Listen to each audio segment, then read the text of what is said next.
Yeah, baby. She's so rotten, she wants migrants picking cotton. We present to you Democratic Congresswoman Jasmine Crockett, who made this shocking argument why America needs immigrants. Roll it, Alfred. So I had to go around the country and educate people about what immigrants do for this country, or the fact that we are a country of immigrants. Right. The fact is, ain't none of y'all trying to go and farm right now. Okay, so I'm lying. Raise your hands. When the wheels fall off. You're not. We done picking cotton. We are. You can't pay us enough to find a plantation. Tyrus, I go to you for no particular reason. What happens when Congresswoman Jasmine Crockett steps into the ring with Gutfeld and Tyrus? Spoiler alert, she brought buzzwords to a bar fight and got roasted live on air. Stick around as we break down the moment that turned her political style into viral chaos. Same thing that happened on this show. Yes. She got the job. That was the get the job voice. Remember when I first met you? Good evening, Gutfeld. Yes. Nice to meet you. It's a real pleasure to be here. Oh, cool. Once I got the job, look what it is. Let's crack jokes. So that's all it is. When Jasmine Crockett entered the verbal battleground, facing off against Gutfeld and Tyrus, it was like showing up to a heavyweight fight with nothing but a flimsy paper straw. Armed with worn-out arguments and a confident grin that said, "I've got this," she quickly discovered the harsh reality. The moment she stepped into the fray, Crockett was soundly outmatched and overwhelmed, leaving no doubt about who dominated the exchange. Crockett still conceals the meaning of Hot Wheels. The Texas Congresswoman still won't apologize over making fun of Texas Governor Abbott's disability. Here's what she said that kicked it off. We in these hot-ass Texas streets, honey. Y'all know we got Governor Hot Wheels down there. Come on now. Whoa. And the only thing hot about him is that he is a hot-ass mess, honey. So, Now, she claims that she wasn't talking about Abbott's wheelchair at all. Yet she's mentioned Abbott's wheels before. In 2022, she posted Beto's rolling around the state. Where's Abbott Gutfeld's sarcasm didn't just land, it struck with the force of a legal threat, sharp and undeniable. Meanwhile, Tyrus unleashed punchlines so powerful they might have left cracks in the studio floor. Meanwhile, Jasmine Crockett seemed to have walked into what she thought was a polite press briefing, only to find herself in the middle of a brutal roast. At one moment, it felt like her thoughts simply vanished, mid-sentence logic faltering, facts missing, and confidence trembling. You could almost hear her silent plea, "Call it off." But by then, the damage was done. What sparked this chaos? One bold misstep, believing she could outtalk to masters of verbal combat. Now, the internet won't let it go. Clips are circulating, memes are exploding, and Crockett's stunned expression has already become legendary GIF material. And then, there's the name Jasmine Crockett, evoking an image of a fierce vintage action hero, sashaying into battle with sass and heels, ready to dismantle corruption. But instead of a storm, she brought a drizzle. Her approach was a jumble of buzzwords, slogans, and more finger-wagging than a hyperactive DJ. It was as if she downloaded a debate script from AI and forgot to update it. Rising to political prominence at viral speed is impressive, but it doesn't guarantee staying power. Popular doesn't always mean powerful. What it is, afternoon, and then once you get in, you can say whatever you want to say. Listen, everyone talks different with their crew and their people. Everyone has a different way of talking when they're with other people or whatever. She's too comfortable, and she thinks she's clever when she does that. But here's the cold part. Somebody's writing that for her. Yeah. That's why she had to remember and look back, because apparently Hot Wheels she thought was going to be someone thought it was a wonderful joke and it was going to do well. So she set it up, but she doesn't read good because she's like, and this, and then she said the Hot Wheels, and as soon as she said it, it didn't get the Jasmine Crockett might look sharp and sound confident, but when pressure hits, she glitches like a glitchy Zoom call during a storm. It's hard to tell if she's genuinely leading a charge for change or just playing a part on MSNBC's stage. If her political career were a Netflix show, it'd probably be the first to get cancelled after a single episode, not because it flopped outright, but because viewers regret binge-watching it.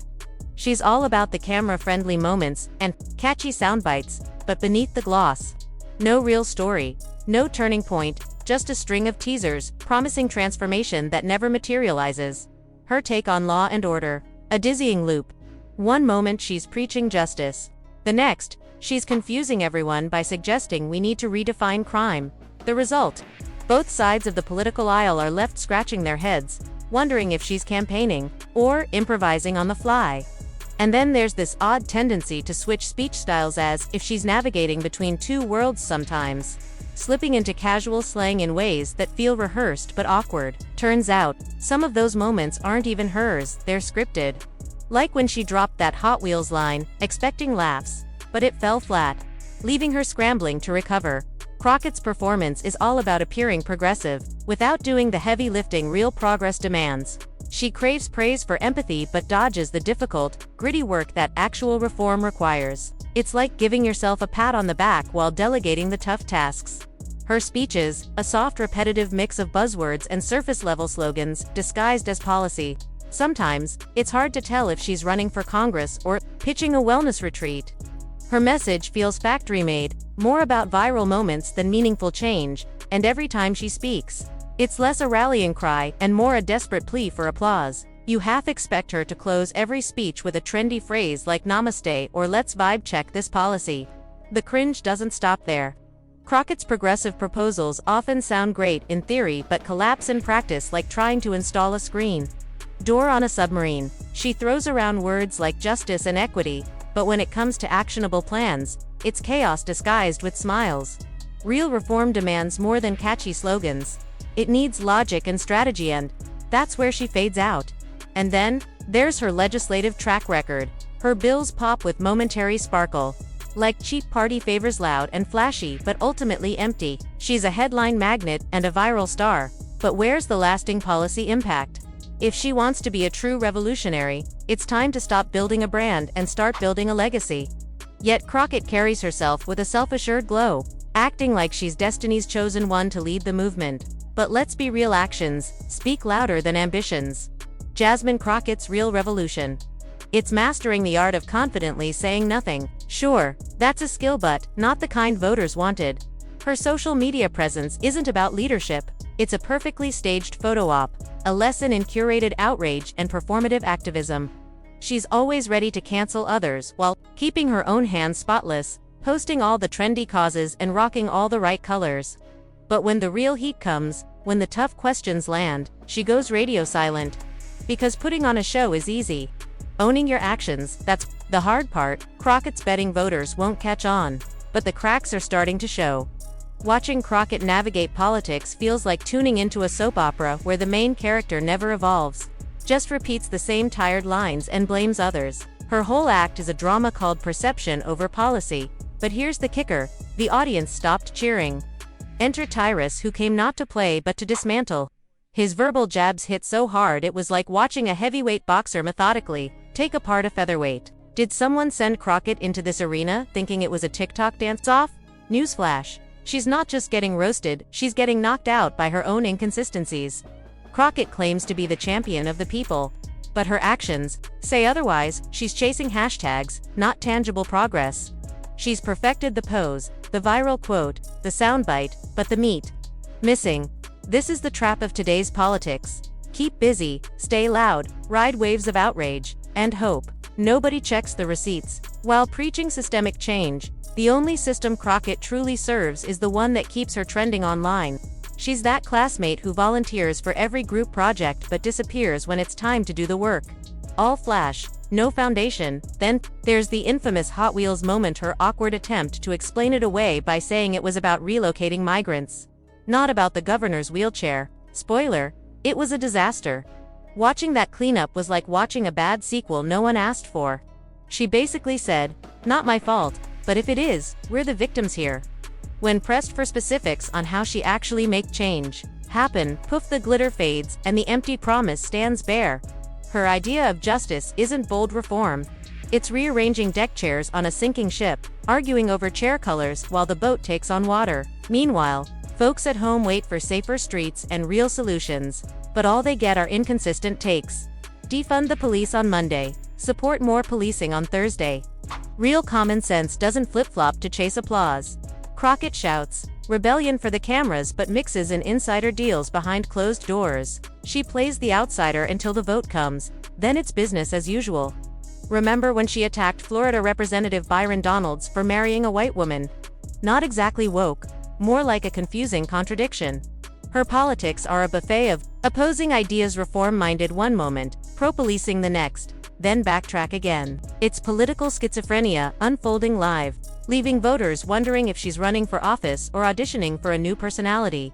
Her juvenile justice plans sound nice on paper but lack a roadmap for the neighborhoods and bandied on a broken leg stuff.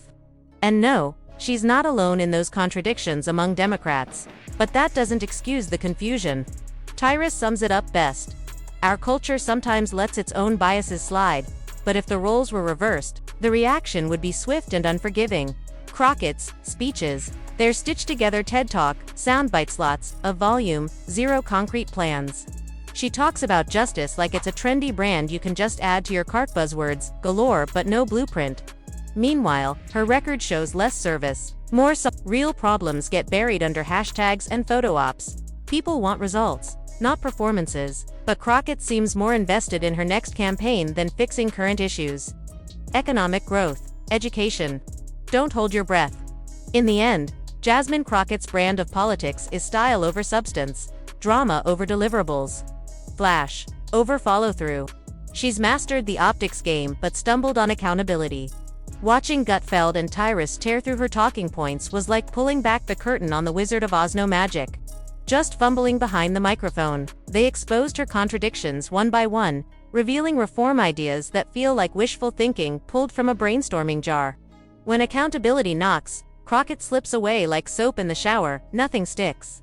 That's the reality. A political performer, thriving on volume and virality while voters crave clarity and action. And maybe, just maybe, the audience is finally ready to stop applauding and start demanding more. Wow, that's a sharp, no-holds-barred critique. The metaphor of dating every shade of woman to underline a cynical take on relationships, then drawing that to political figures really drives home the idea of superficiality and sameness beneath the surface.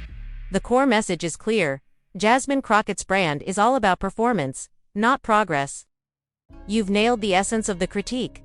Jasmine Crockett's rhetoric is full of heat but short on light, plenty of passion but little practical direction. Her speeches and social media posts often feel like echoes of popular hashtags and trendy slogans rather than grounded plans. This isn't just about one politician fumbling. It's a reflection of a larger problem in today's political landscape, where image and optics often overshadow genuine policy work. When commentators like Gutfeld and Tyrus step into the ring, they don't just throw playful jabs. They deliver a sobering reminder that politics isn't a game of viral moments or soundbite victories. Real change, systemic, lasting change, more than just flashy speeches and curated social media posts. It demands grit, tough decisions, accountability, and the willingness to face uncomfortable truths. This is what Crockett's performance mode lacks: the messy, difficult grind of actual governance. That final point you highlighted is crucial. Politics is not a soap opera designed for entertainment or fleeting applause. It's a serious arena where the outcomes directly affect millions of lives. When substance is sacrificed for style, everyone loses. The people who rely on leadership for safer communities, better education, and real economic opportunities end up paying the price for political theater. Your call to action, urging people to move beyond passive consumption and demand accountability, vital. In an era where endless content floods our feeds, it's easy to scroll past and forget that behind every policy decision, or lack thereof, there are real consequences. Voters must insist on leaders who deliver not just promises but tangible results. This means looking past charismatic performances and pushing for transparency, follow-through, and measurable progress. So, what could Jasmine Crockett do to break out of performance mode and make a real impact? First, she'd need to shift her focus from branding to building. That means moving beyond viral moments and photo ops to rolling up her sleeves and tackling the nitty-gritty of legislation. Real leadership isn't about having the perfect soundbite.